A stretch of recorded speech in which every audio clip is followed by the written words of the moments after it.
Well, good morning, everyone. I'd like to welcome you to the Lake Manitoba-Lake St. Martin Channels Outlet Project IRTC press conference here at the Hilton. My name is Jim Compton. I'll be the MC this morning. But as we do, we want to open with a prayer. So I'm going to ask Grace Gabriel from Pinaymootang to give us an opening prayer.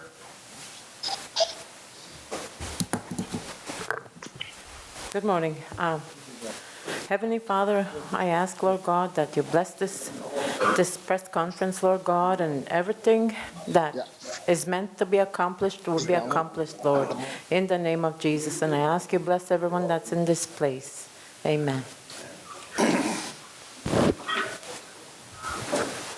Well, thank you, Grace. So I'm going to start with the table, and as we go along, if some of the other chiefs call in, we'll acknowledge them.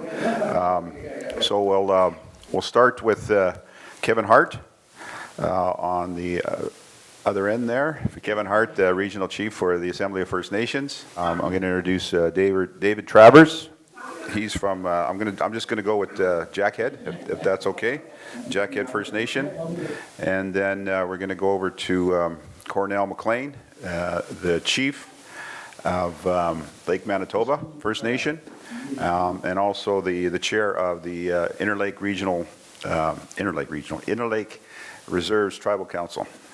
And then I want to introduce Carl Zadnik, who is the Chief Executive Officer at the Interlake Reserves Tribal Council. And so we're here today. We're here today to discuss, as I had said, the Lake Manitoba, Lake St. Martin Channels Outlet Project. As the press release had stated, there is an injunction that has been put forward to stop any work in relation to that channel in Manitoba, and it's directed at the province and also the minister.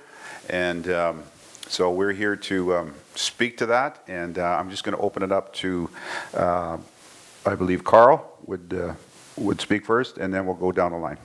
The Interlake Reserves Tribal Council filed a lawsuit asking for an injunction to stop the province from issuing more authorizations to carry out the Lake Manitoba-Lake St. Martin Outlet Channels project, unless and until the environmental assessments are done and the project obtains the necessary approvals under federal and environmental laws. The action calls on the government to stop further clearing and other activities in relation to the project that damage the environment and harm treaty and Aboriginal rights until the project is approved. Why? Well, this case comes on the heels of the province clearing of an area about half the size of the city of Winnipeg along the proposed right-of-way from the Lake St. Martin Channel in relation to an approval to build a 20-kilometer all-season access road for the project, which is all brand new. New clearing, new road.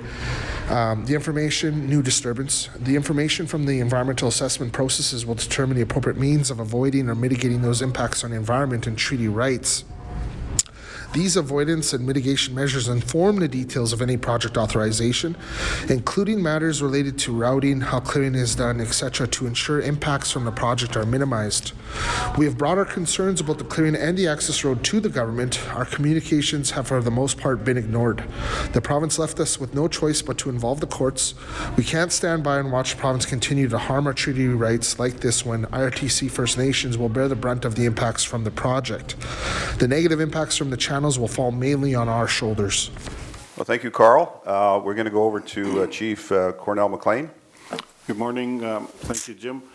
First off, I'm Cornell McLean. I'm the chairman of the Interlake Reserves Tribal Council. I'm also the chief of the Lake Manitoba First Nation, and I say bring greetings from our area.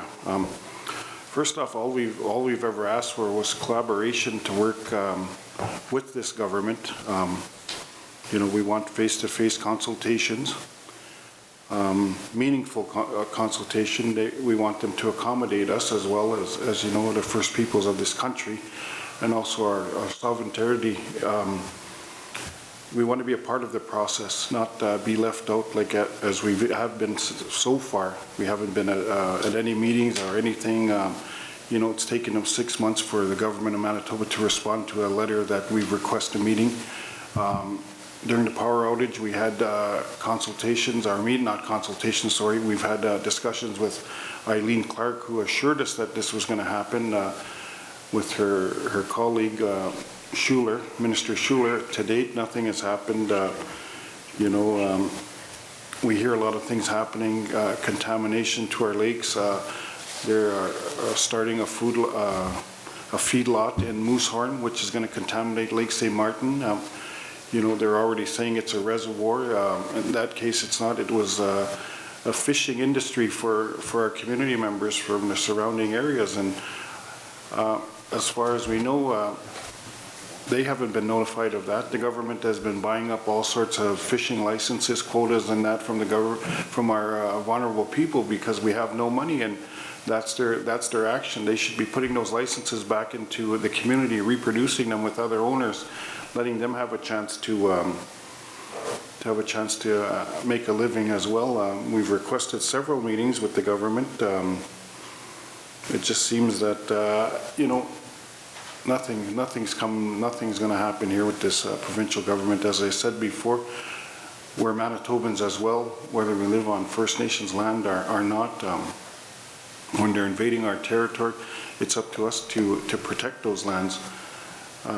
All we want is to be treated fairly, the same manner as they've treated, the people of cottage country, I'll call it, along St. Laurent, the Winnipeg Beach area, where they corrected all the damages that were done from the flood of 2011.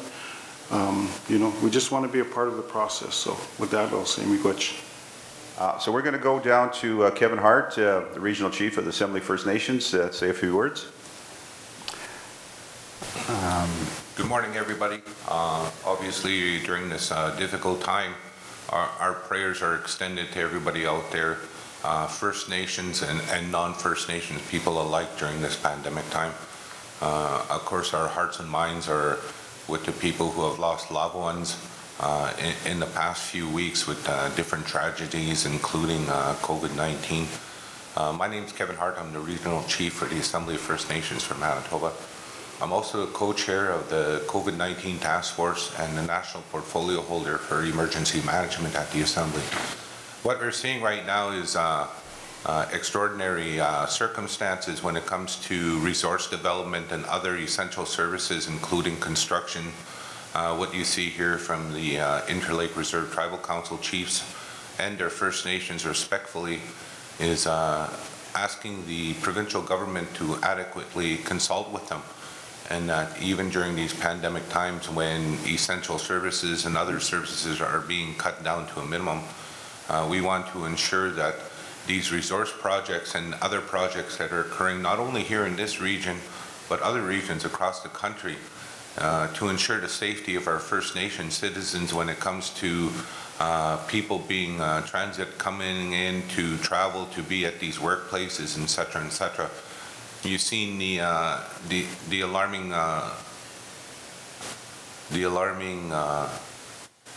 security measures that were taken in place by First Nations across the province in this region by enacting states of emergencies in order to, number one, protect the safety of their citizens, and that's what we're seeing here right now, is that there's construction going on, there's people transitioning and also traveling into these respected regions during the construction. We've seen in other regions where positive COVID-19 infections have occurred.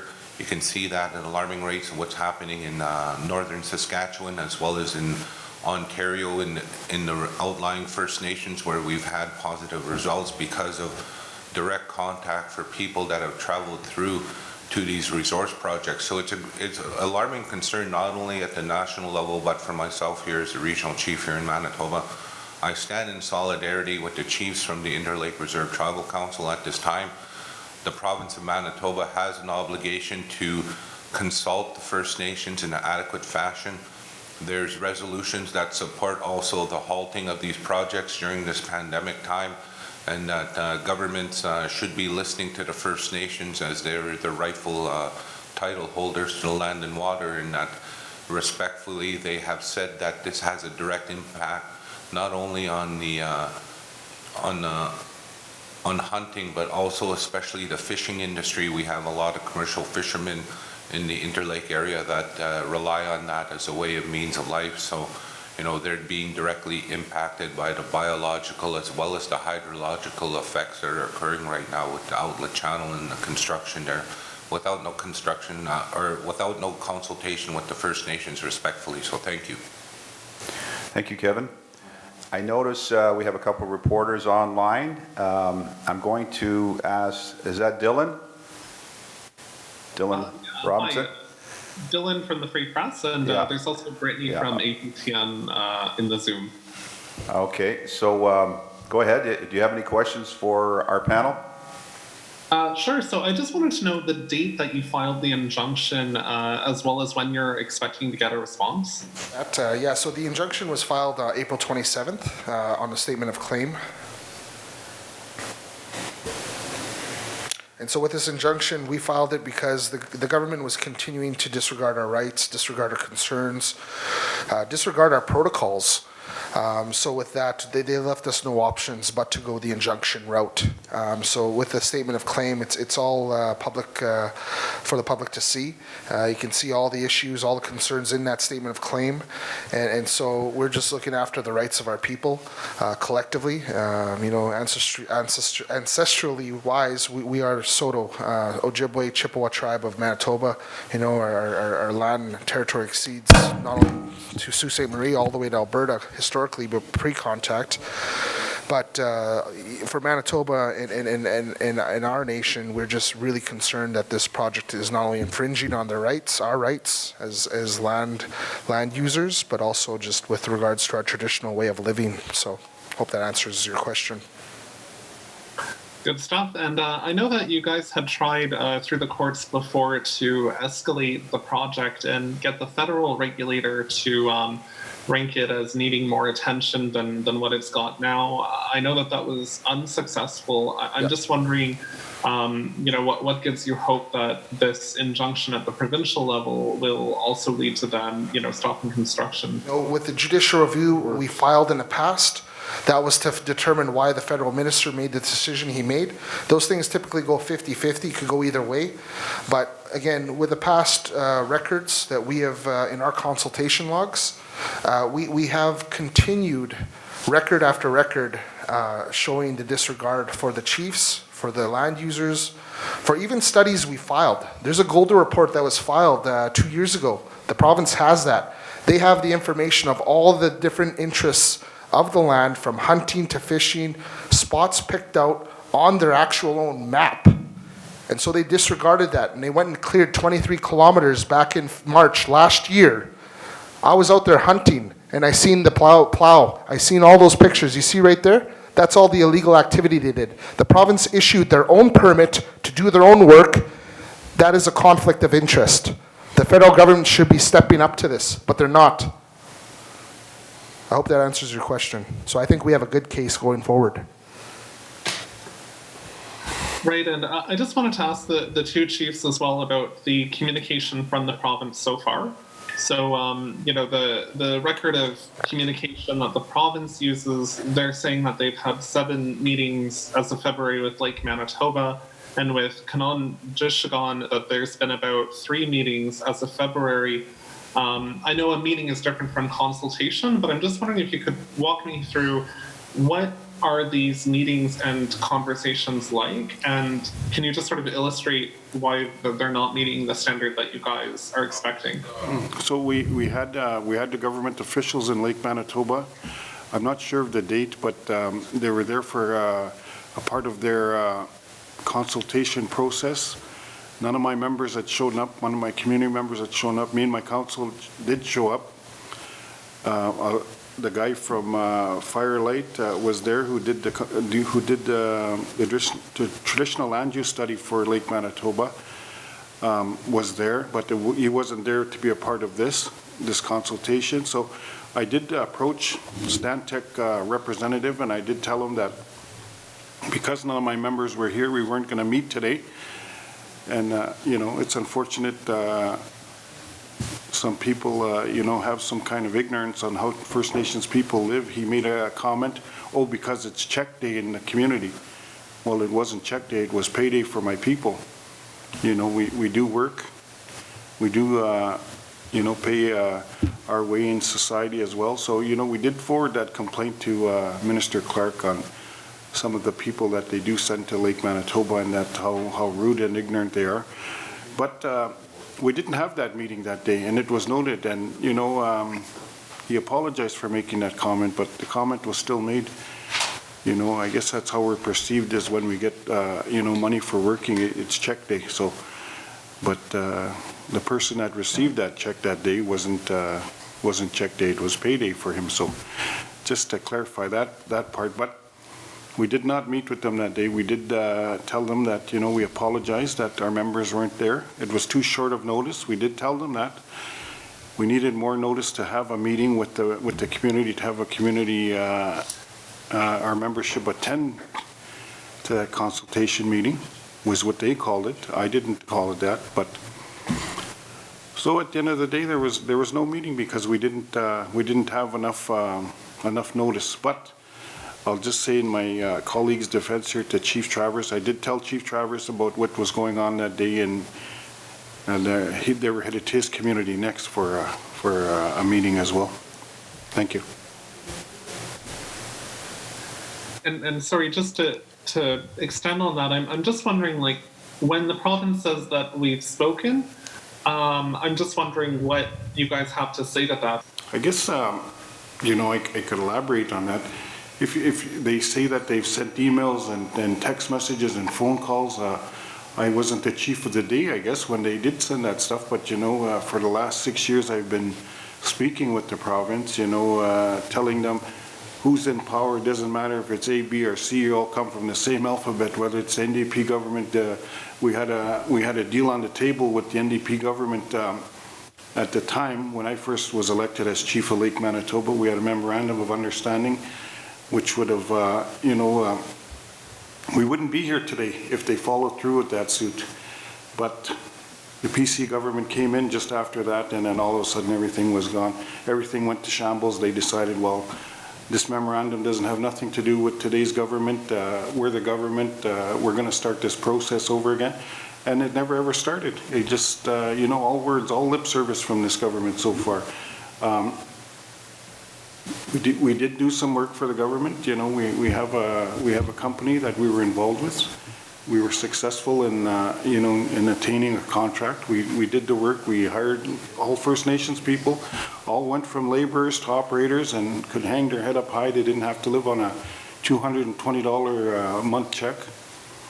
So, you know, we do have success stories on how we provided a service. The monies that came back to the First Nations paid for community hunts, hydros for our elders, and, you know, we provided hockey registrations and various things, right? So, you know, it wasn't money that was gone to waste. It was money that was put to good use to ensure that we lived the same kind of life as people off the reserve. So, thank you.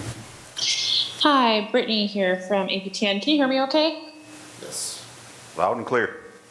Okay. I just have a clarification question. So the road that they were clearing for, that clearing started last year. Is that correct? It looks like the presser says last spring.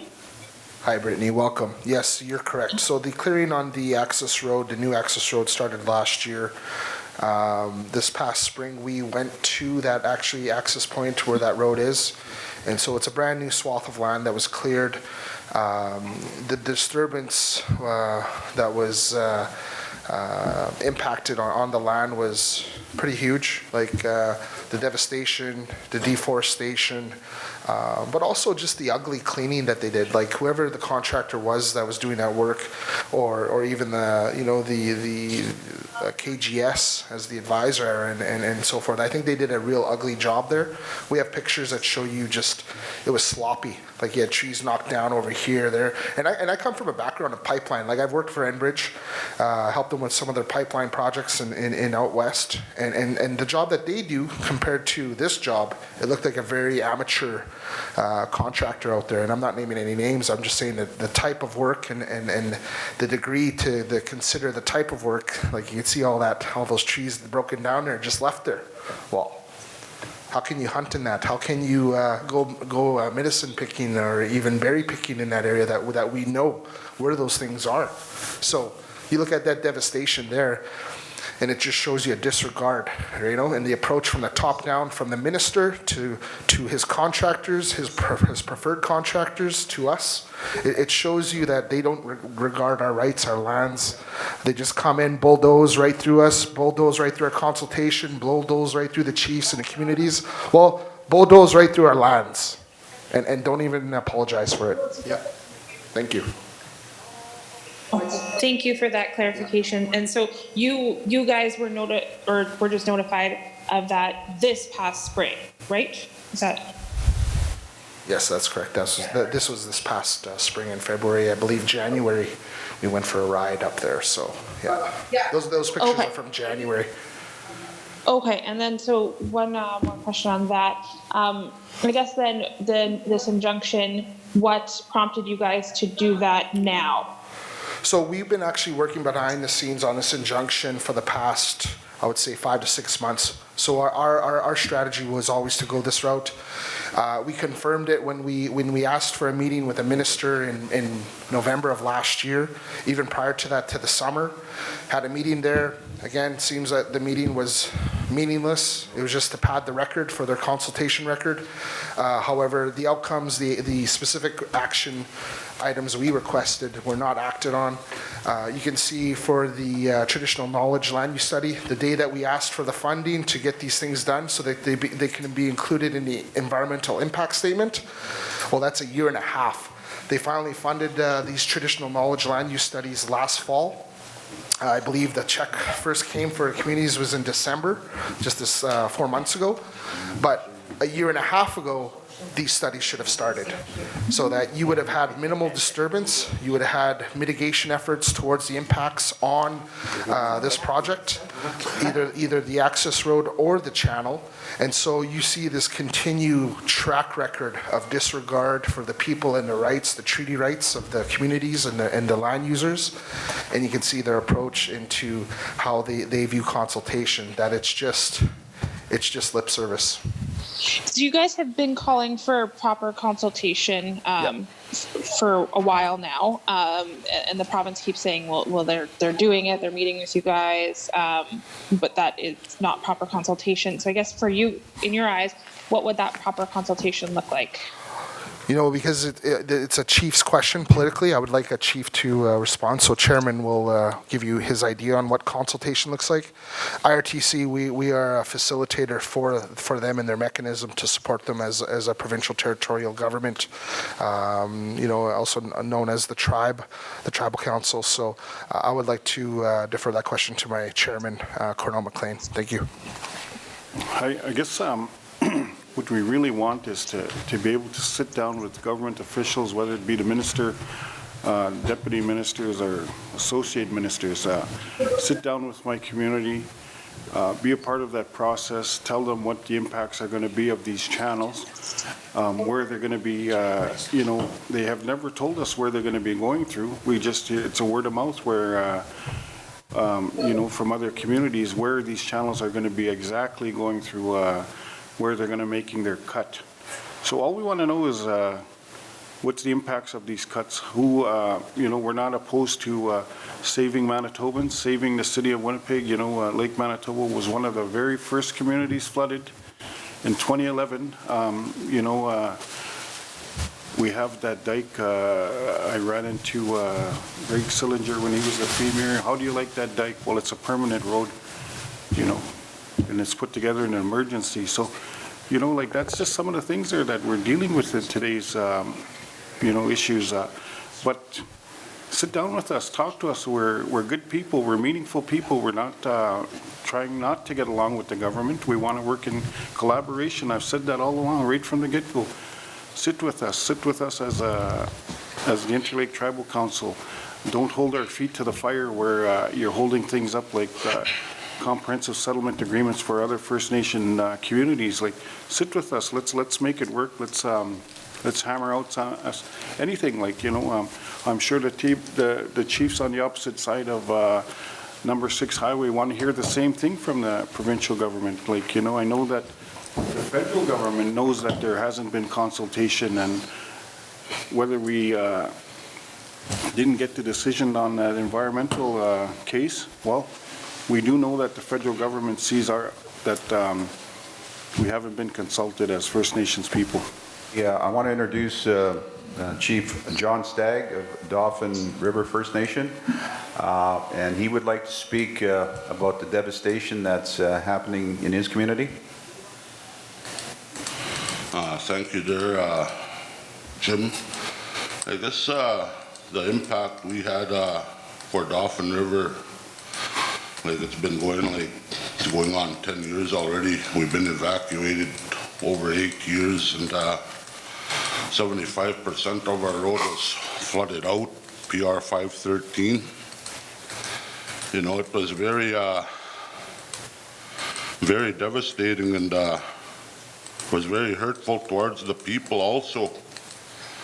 Being evacuated for 8 years, you know, and slowly moving home and going through some difficult obstacles, like going with this COVID-19 again coming up, and like we're just going challenge after challenge. You know, we meet, well, as my colleagues speak here, and you know, and with this channel going through, it affected our hunting ground, our trapping, and it's going to affect our fishing big time. We have like about 80 license holders for Lake Winnipeg and Dauphin River, you know, and we don't know how it's going to look for fishing this year. It looks pretty limbo. You know, like we need to get some answers from the government. Like we need to get compensated for our fishing. When it comes to fisheries, we know that the feds have put up support for the coastal communities. Nikki Ashton is saying that Ottawa needs to do more for freshwater fisheries, you know, helping to maybe sell fish domestically or help with food security. I'm just curious because a lot of your communities are fishing communities. You know, do you feel like Ottawa needs to do more, or are they doing anything right now? Good morning. Chief Dave, Kinonjeoshtegon First Nation. Yes, we are a fishing community in Lake Winnipeg. We live on the west shore. And yes, we're going to be impacted this spring. From what I understand, that there's no fishing going to be taking place in the near future. We don't know when. We're not sure. I understand that freshwater has probably about 1.5 million pounds of fillets in stock. I'm not sure how that's going to work out. Are they going to be able to sell this? We don't know if they can't. From what I know is that they're not going to be buying pickerel this spring, which is not good. And yet pickerel is probably the highest commodity fish that we have on Lake Winnipeg, and that's not going to happen. So we're not sure how things are going to work out in that area. I know we have, like I said, we are a fishing community. A lot of our locals do that, and I too myself, I'm a fisherman. How or what are we going to do? We don't know what the options are at this point. I know EI is available right now for a lot of the guys, but then when that runs out, not sure what's going to happen. Are we going to be compensated? I don't know. You know, that's something that we need to look at too as well. You also talk about the outlet channel. You know, it's gonna, how we're affected by the outlet channel is the debris that's coming out of those channels. You know, we have, I think our main concern from us is that the Lake Winnipeg right now, the current status of Lake Winnipeg is not good. You know, that needs to be addressed before anything else can proceed. We know we're dealing with both low algae on Lake Winnipeg and also the recent invasion of this mussel species that's coming to Lake Winnipeg. We've seen that for the last probably 2 years. The mussel species, that's really taken a hold of our lake, and it's not good. I think those need to be a priority for the government that have to be dealt with. But with that, thank you. Yeah, I just wanted to know about the federal support for COVID. We know that the Fed sent a payment to every First Nation to help deal with this and do preventative work. I'm just wondering if the three chiefs could confirm that they've received their allocation and if it's been helpful, if it's enough. I can tell you that my community received $427,000 because of the population size. With that, we paid over $100,000 worth of groceries for the members. We provide security 24/7 on each entrance and each exit to protect the members from somebody bringing this virus into our community. We provided off-reserve support to our members. Over 300, we paid $125 per member. We weren't funded for that, but we used our community support dollars, and was it adequate? No, I'll say that. No, it wasn't adequate. Each community here in the room can say that they've done the same, because I know they have. If we didn't care about our people, we wouldn't be sitting at this table. We represent our people, and it comes from the heart. And nobody wants to see anybody go without.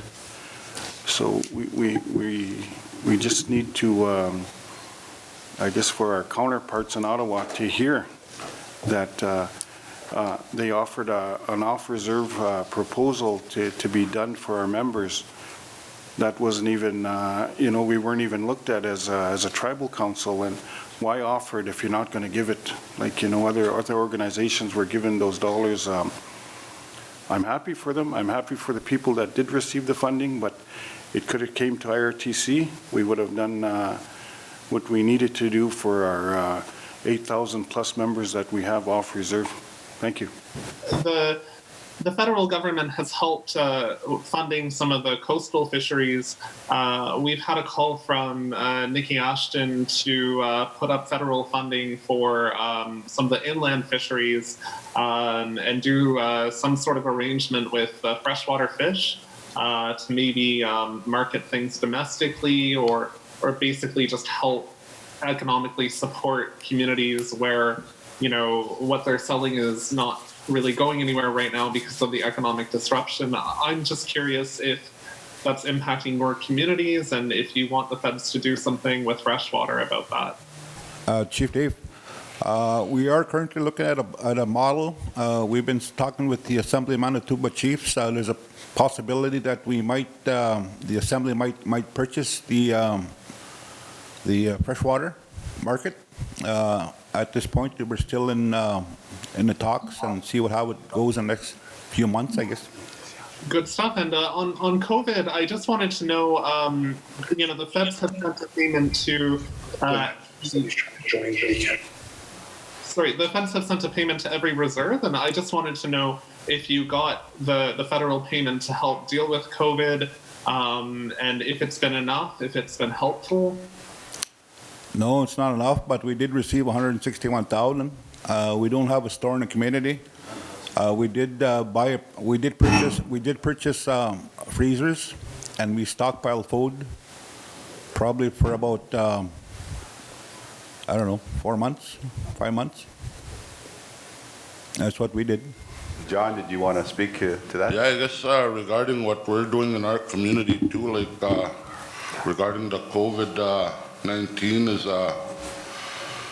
we hired also security 24/7, and we don't have a grocery store or a gas station in our community, so our closest is about a 45-minute drive to our closest grocery store or the gas. But I dealt with my off-reserve people too, like, because what my colleague said here, We deal from the Hart, and we gotta deal with everybody, not just people on reserve, because we care for all our people on and off reserve. I forgot to mention that too, that we also have security check stop near our community, and also we've been participating in Peguis as well. We have our own members up there with working with Peguis at 2 locations. Okay, here we have Glenn Hudson, Chief Glenn Hudson from Peguis First Nation. Hi, Glenn. You're on the mic here for the press. There's Brittany, Hobson, and what was the Dylan Robertson. If you two have any questions, I'd like to offer 1 or 2 to Glenn Hudson, Chief of Peguis First Nation, also a member of IRTC. Good morning, or good afternoon. Yeah, so Chief Hudson, we just want to ask about the support for the injunction and just to offer a glimpse of the type of consultation the province has done to date. Do you have some comments towards that? Well, I guess in terms of the comments, there hasn't been a lot of consultation, and I know the province actually with MIT is in a conflict. The MIT is the one doing the consulting, but also they're the ones leading on the plan development. Something that we certainly won't accept as far as the conflict exists. The consultation from the province, the not a department, but the actual minister and over the premier of their office. So we apartment suite located. Thank you, Chief. Any other comments you want to make towards the statement of claim or also just your rights as a community with regards to your land users and traditional resource users?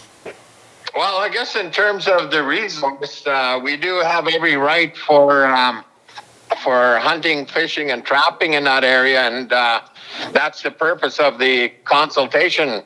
Our Section 35 rights are being usurped in terms of the province trying to proceed without proper consultation, and it's the constitution of this land that is the ultimate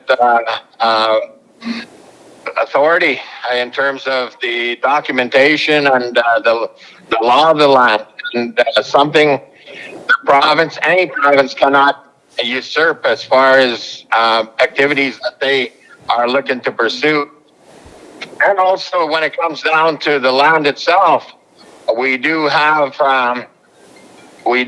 treaty land entitlement where there's outstanding obligations, and this obligation as far as treaty land entitlement is being taken away if the province is planning on doing any type of further development. Right. Thank you very much, Chief. I believe we're coming to a close here. Any follow-up questions that you may have, or? No, thanks very much. Okay, thank you, Dylan. Thanks for calling in all the way from Ottawa. And Brittany? That's it. That's it. That's all. Thank you. Okay, if you have any follow-up questions, you can get a hold of Carl. He's on the press release. So with that, I thank everybody for coming. I know this is probably the wave of the future. We're going to work out further kinks to the system, but once again, thank you, Dylan, Brittany, and Chiefs, and also our technicians. I'd like to thank StrongFront.tv and them for coming, and also their intern, which is, I'm going to put a plug in for the Adam Beach Film Institute, one of our trainees that is from Swan Lake. So with that, I say miigwech, guabmin. We'll see you again. Thank you. Miigwech. Ahu.